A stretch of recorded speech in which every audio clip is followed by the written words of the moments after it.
Les vêtements, c'est super. C'est super pratique quand il fait froid parce que ça tient chaud. Mais le problème, c'est qu'ils finissent beaucoup trop souvent en montagne au Chili. Et on ne vous parle pas de la cordillère des Andes, mais bien de ça. Des gros déchets tout moches.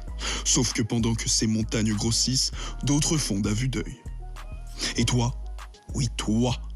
Petit étudiant qui mange des pâtes le lundi, le mardi, le mercredi et qui sort le jeudi. Tu t'en sors avec tes vêtements? Parce que oui, il faut savoir que les étudiants ont de moins en moins de ressources et tout le monde s'en fiche. En effet, d'après Libération, un étudiant sur deux ne mange pas à sa faim en 2022. Bah tu sais, moi je fais pas 3 repas par jour, donc j'aimerais bien manger à ma faim. Non mais moi je suis tout le temps dans le rouge en fait.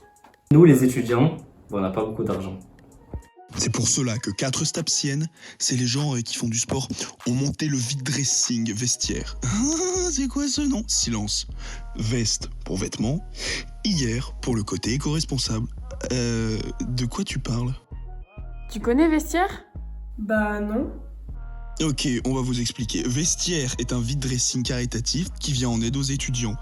Parce que quand on est étudiant, il arrive d'être fauché. Oui, je sais, c'est triste.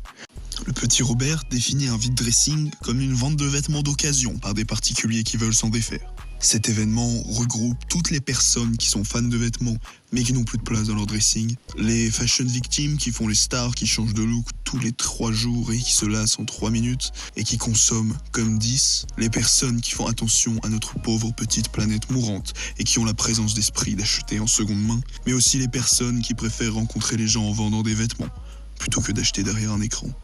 En clair, Vestiaire, c'est vraiment super pour avoir des vêtements pas chers.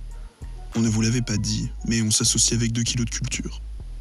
2 kilos de culture, l'idée m'est venue quand j'ai lu une information très importante de la Banque alimentaire. La demande a augmenté de 30%. Le principe est simple, c'est de proposer aux spectateurs qui accèdent aux spectacles offerts par les communes ou autres organisateurs. Et je propose à ces spectateurs d'accéder en apportant 2 kilos de denrées alimentaires non périssables que je vais ensuite transmettre à la Banque alimentaire qui s'occupe de les distribuer aux plus démunis. Aujourd'hui, 2 kilos de culture a décidé de travailler avec Vestiaire pour répondre au mieux à l'objectif solidaire de l'événement. Il suffira simplement d'apporter 2 kilos de denrées alimentaires non périssables pour accéder au vide dressing. L'anticipation permettra à la fois d'approvisionner la Banque alimentaire et d'aider les étudiants. Nous t'attendrons donc le 29 mars à Eve, espace de vie étudiante. Voilà, exactement, pour ceux qui l'ignoraient comme moi. Ça se passera à Grenoble. Tu sais, cette ville verte où il y a plus de jolis vélos que de vilaines voitures? Et parce que sincèrement, plutôt que de polluer le Chili, autant en mettre dans son assiette. En plus, ça sent super bon.